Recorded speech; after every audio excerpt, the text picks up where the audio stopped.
Good evening, and welcome to my second annual State of the County Address. I'm Harford County Executive Bob Cassilly, and I'm pleased to address the County Council and the public once again. Before we begin, I would like to thank my Director of Administration and all my directors and all the county employees who make our success possible. It's been my honor to serve as your county executive for this first year of my term, and as you will see, we've been working hard redirecting government to serve the people, and not the other way around. With the support of this council, we've assembled a highly competent professional team of directors and deputy directors who are providing the citizens with superior service. Their integrity and selfless commitment are beyond question. We're breaking down bureaucratic silos and operating as one team to identify, understand, and address challenges and opportunities in every part of our county.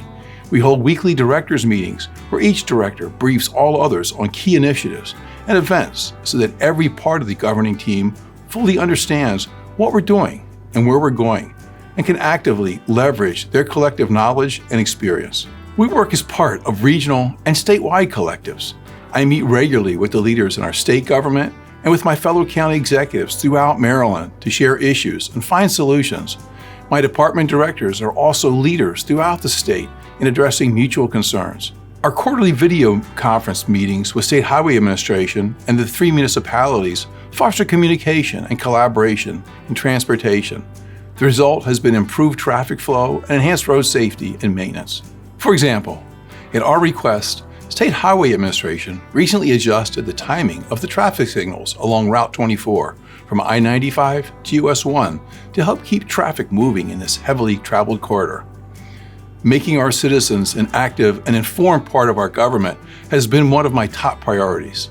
To this end, I'm out in the community every day listening and answering questions.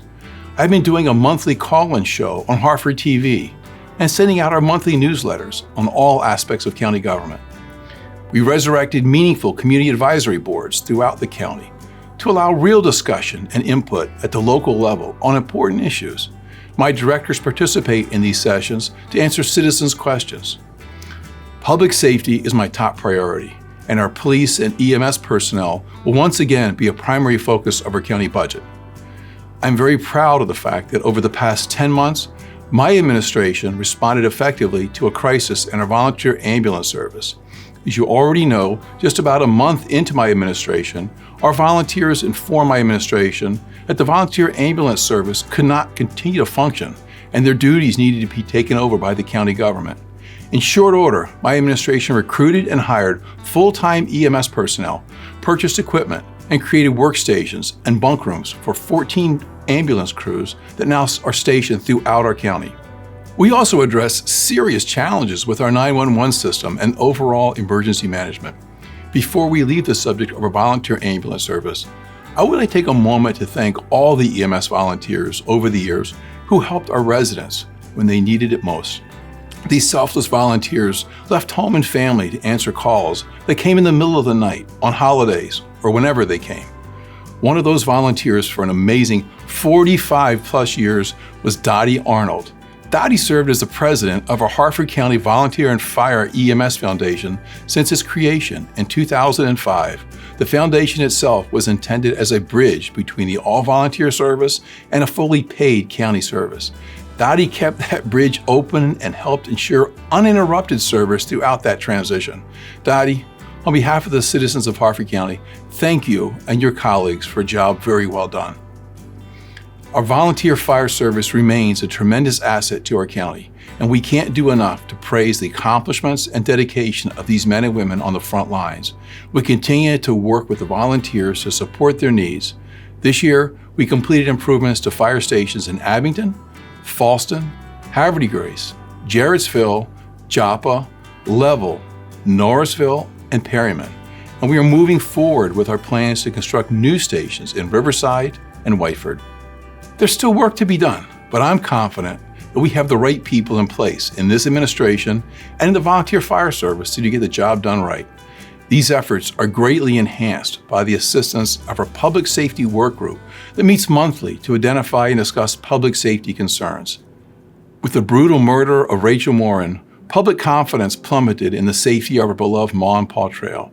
Shortly after her body was discovered along the trail, my administration began evaluating options to use cameras and artificial intelligence to enhance security along the trail. There were many logistical challenges, from power supply to placements, but thanks to the hard work of my staff and the key contractors, this February we expect to have in full operation a network of cameras along the trail's isolated sections. These cameras will provide constant surveillance, which we hope will restore a degree of public confidence in the safety of our trail. In addition to public safety, we are also working on many ways to improve the quality of life for all of our citizens. One behind-the-scenes example is our Department of Public Works, which is producing award-winning tap water from our Abingdon and Perryman water treatment plants. Expanding our county park system is a more visible example. I look forward with great excitement to cutting the ribbon on additional acreage we recently acquired on the beautiful Oakington Peninsula between Havre de Grace and Aberdeen. And this gem now includes over 1,200 acres of county-owned land with more than 2 miles of waterfront. We're still in the planning stages, but it's clear that this park complex has the potential for a system of waterfront trails and other uses that will make it a crown jewel in the Mid-Atlantic region. In addition, I'm proud to announce that in partnership with Harford Land Trust and Maryland Program Open Space, we're acquiring 129 acres of environmentally sensitive land that have been slated for 232 new homes in Joppatown. This year, we also added more than 2,000 new acres to our agricultural preservation efforts. Having worked with various stakeholders, we will be presenting to you in the near future legislation to update our agricultural preservation process to allow greater flexibility in this program to support our goal of preserving viable farmland. We're also engaged in planning the construction of new recreation centers in Aberdeen and Joppatown. In Edgewood, we're building a community park at Nuttall Avenue. The park will have a walking trail, an open field for gatherings, and a playground with military theme to honor the historic use of the site by the U.S. Army during construction of Aberdeen Proving Grounds Edgewood Arsenal. Regarding overall land use, we will be undertaking a county-wide zoning review this year. I am committed to ensuring that this state-required process is transparent and keeps citizens informed. As the first county executive who's also a veteran, I appointed our first ever full-time veterans coordinator who is available 24/7 to help our vets. I also appointed an active Veterans Commission, and together, they have held very successful veterans forums. They've reached out to our American Legions and VFWs and created new web pages, including a calendar of veterans events countywide. Our crisis intercept mapping program to confront the epidemic of veteran suicides has become a model for the state. We're determined to help every veteran we can. Bob Brown, our veterans coordinator, recently got a call from an Army combat veteran who had been trying for 5 years to access his VA benefits. He said he was calling Harford County government as a last resort. Bob was able to straighten things out, and within a month of contacting us, this veteran had a well-deserved check in hand for $45,000. Moving forward, I'm pleased to announce that Harford County will host a VA claims clinic on August 14th in Edgewood.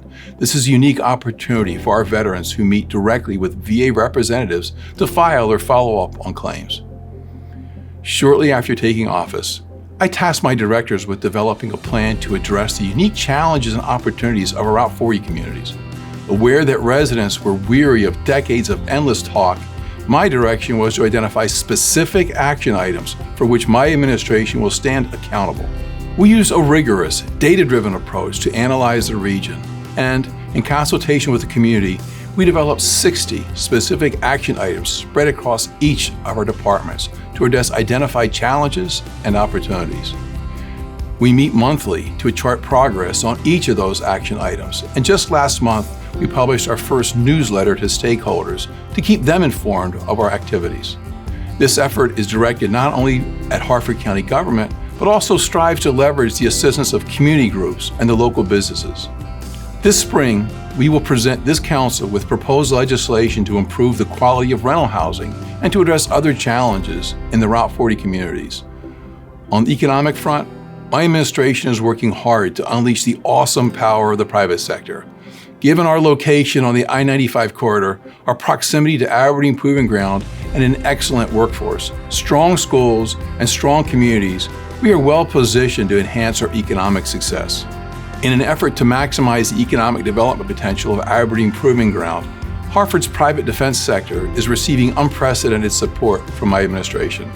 Our economic development team includes the president of the National Association of Defense Communities and the former deputy to the Aberdeen Proving Ground senior military commander.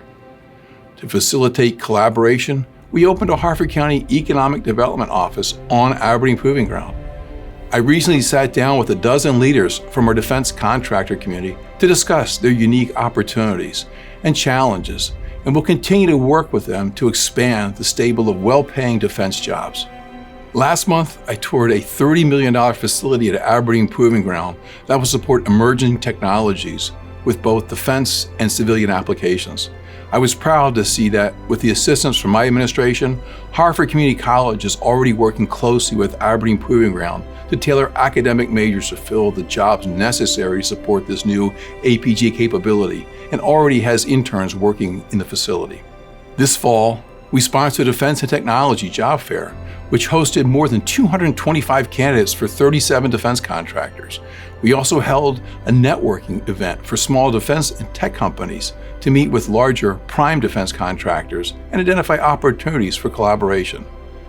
In November, Harford, in partnership with Carroll and Frederick counties, was awarded a total of $275,000, $100,000 of which is for Harford County, to evaluate the region's economic resilience and develop a strategic plan for aligning resources to instill innovation in Harford County through technology development, entrepreneurship, and technology transfer. At the conclusion of this initial effort, our Tri-County partnership intends to pursue further grant opportunities available through the U.S. Economic Development Administration's Build to Scale program. In response to the Federal CHIPS and Science Act of 2022, the Baltimore Economic Region, of which Harford County is a part, was designated by the U.S. Department of Commerce as one of 31 national tech hubs. Each of the tech hubs will now compete for between $40 and $70 million. To help our small businesses address challenges with obtaining business financing, we're in the final stages of resurrecting the county's loan program, which will allow small businesses in the county to access loans for land or building or purchase technology upgrades, new equipment, and more. We're confident that these loans will allow our local businesses to grow jobs and our local tax base to expand. Our economic development team has also been busy supporting our local businesses with direct outreach to over 250 businesses this year alone. During one of those meetings, we learned that a high-tech firm was unable to expand jobs and physical space due to cash flow issues. My team was able to make them aware of state grants, which they have since applied for. If approved, this will result in 56 new high-paying jobs and more than $1 million in capital expenditures. This fall, we celebrate the addition of 61 new farms to our Legacy Farms program, which honors farms in business for more than 100 years. Our farmers are now served by a full-time agricultural advisor who travels to each farm and works to solve their problems. An energized agricultural advisory board is actively addressing challenges our farmers face in remaining competitive. The board is planning for the development of a local meat processing plant, agritourism signage, and better engagement with the school system and other partners. We're also expanding opportunities for well-paying jobs that correspond to the talents of our local workforce. Thanks to this council's support, we have reversed the previous administration's plans to allow valuable commercial properties along I-95 to be filled with mega distribution centers that offer few opportunities for well-paying jobs.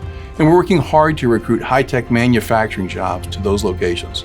Workforce development has taken on new energy as we partner with our high schools, colleges, and businesses to pursue lucrative career opportunities for our graduates. Our schools are better aligning their curriculum with workforce demands. I want to thank Harford Community College President Dr. Teresa Felder, the Board of Education, Superintendent Bolson, Aberdeen Proving Ground Senior Commander Major General Edmondson, and Upper Chesapeake Medical Center Director Elizabeth Wise for partnering with us in this endeavor.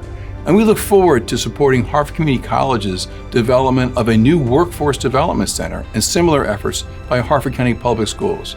Because everyone deserves a fair chance for economic success, we are actively supporting our small and minority businesses. Last spring, we met with a group of our minority business owners to determine the reasons they rarely submit bids on our county contracts. We also reviewed the results of a study on minority business opportunities with the county government. In response, we have separated a number of very large contracts into smaller contracts to allow for increased competition by our small and minority-owned businesses. Those solicitations for bids will be issued in coming months. I want to say a few words about the upcoming budget. I have promised to be a careful steward of the taxpayers' money. For example, my administration has already saved over $10 million on necessary purchases through best practices and negotiation. As our taxpayers live within their means, so must their government live within those means. In a sincere effort to align budget priorities, my administration has been working over the past 6 months with the school board and others to analyze needs and funding. However, I fully expect that we will again face very difficult budgetary decisions. Education funding is a priority and already represents a full 48.3% of our county budget. All counties are facing tremendous challenges in meeting the increased spending obligations imposed by the state's mandated blueprint education reforms. I'm confident that we can work together to meet these challenges and that those efforts will benefit from the strong working relationship that we have forged with our Board of Education. The choice before us is very simple. Hold the line on spending or increase taxes. My request to the members of this council is for intellectual honesty in the budget process.